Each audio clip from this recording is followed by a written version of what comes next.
And you'll only see it here on the News at 10. For that, we go to my colleague, Mary Murphy. Mary. All right, thank you, Jim. Dark secrets are emerging from a local religious community that's known for its modesty and old world values. PIX 11 has learned that tomorrow, a prominent Orthodox Jewish leader will meet with the Brooklyn District Attorney to talk about allegations of sexual abuse in religious schools and homes. A siren signals a call to prayer on Shabbos, the Orthodox Jewish community hurrying home before sundown each Friday. My memory was growing up just like anybody else. I was a very innocent child. But Joel Engelman, now 23, left the insulated world of the strictly observant Chassidim in Williamsburg 5 years ago after revealing a painful secret. I know very many people that have been abused. It's very hard to come out, especially if you're married or if you don't want to shame your family. The guy that molested me was my principal at the time. He would call me into his office and put me on his lap and abuse me. How old were you when this happened? 8 years old. Engelman says right before this twice-weekly ritual started, his parents had complained to the principal about an older student abusing their son. It may have been his cue that I was a good victim. Engelman has told his story to Dov Heikind, an Orthodox Jewish state assemblyman and weekly talk radio host, who says he's collected about 1,000 complaints against 60 members of the Orthodox community in the last several months. They don't want to go to the DA. They don't want to go to the police. Fathers who were abusing their daughters from the age of 4 to 14. Heikind recalled this question to one young woman. When I asked her, why didn't you talk to anyone? Why didn't you?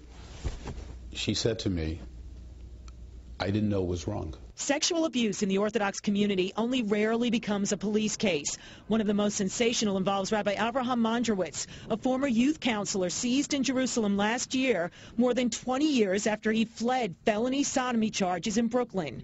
Mark Weiss says he was a troubled 13-year-old when the outgoing Mondrowitz violated him at the rabbi's house. Conveniently, his entire family was up in the Catskill Mountains. In 2006, Rabbi Yehuda Kolka of Torah Temaima on Ocean Parkway was taken away in cuffs, charged with multiple counts of sex abuse against students, but he never did jail time. In April of this year, Rabbi Kolko made a deal with the Brooklyn DA's office. He would plead guilty to 2 lesser counts of child endangerment and get sentenced to 3 years probation. He made no admission of sexual wrongdoing, and he did not have to register as a sex offender. Tonight, the office of Brooklyn District Attorney Charles Hines sent an email saying, in part, the parents of the Kolko victim signed statements approving the plea to a misdemeanor because they did not want their children to suffer the trauma of testifying in court. When we visited the yeshiva recently, an employee did not welcome our inquiries. They have no business doing this.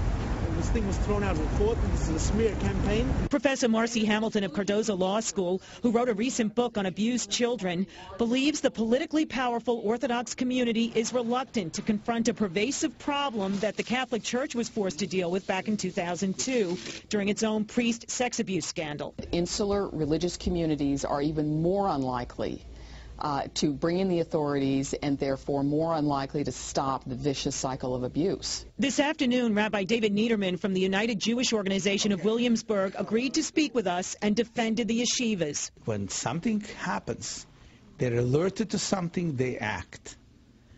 And they investigate, and that's what they should do. But Joel Engelman says when he and his parents confronted the former principal in April this year, the United Talmudical Academy promised the rabbi would never teach children again.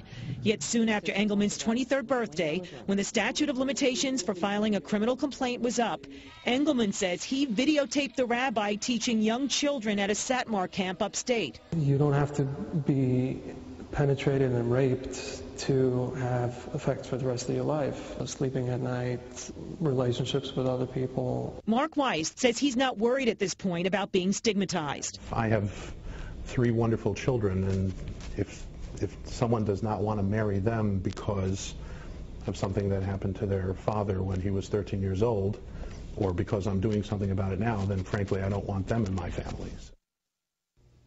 The Brooklyn District Attorney told us tonight his office has 9 separate felony cases pending against members of the Orthodox community. A recent conviction sent another defendant to prison for 7 years. Dov Heikind says he wants to educate his community about this issue, but he's under pressure to reveal the names of sexual predators he's been told about. If you want information about Survivors for Justice, please go to our website to get the link at WPIX.com. Jim. All right, Mary.